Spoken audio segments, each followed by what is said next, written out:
बंगाल में यूपी के साधुओं की पिटाई, पुलिस ने कहा लोगों को बच्चे चुराने का शक था। पश्चिम बंगाल के पुरुलिया में साधुओं को पीटने का वीडियो सामने आया है। घटना गुरुवार 11 जनवरी की बताई जा रही है। पश्चिम बंगाल के पुरुलिया में 3 साधुओं की पिटाई का मामला सामने आया है। भीड़ ने उनकी गाड़ी में तोड़फोड़ की और उसे पलट दिया। तीनों साधु उत्तर प्रदेश के हैं और मकर संक्रांति के लिए गंगा सागर जा रहे थे। पश्चिम बंगाल की मंत्री शशि पांजा ने कहा, स्थानीय लोगों ने साधुओं को इसलिए पीटा क्योंकि उन पर 3 लड़कियों को अगवा करने का आरोप था। Janata Party has always evaded accountability.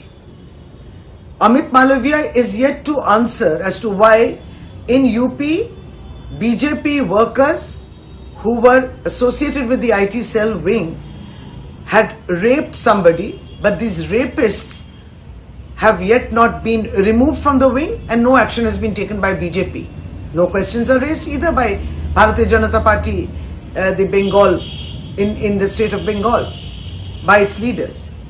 And what do we see? That Bharatiya Janata Party in Purulia is trying to create a different narrative, misrepresent incidents which happened in Purulia on the 11th of January. There were these 3 sadhus under Kashipur Thana. The area comes under the jurisdiction of Kashipur Thana in Garandi, in Purulia. Now the local people beat up these sadhus because their allegation is that they were kidnapping 3 local girls of those village, from that village. And the local people have reacted and rescued the girls. The police had arrived, controlled the situation and have taken the sadhus to the Thana. Cases have been started by the local villagers against these sadhus, by the sadhus against the local villagers.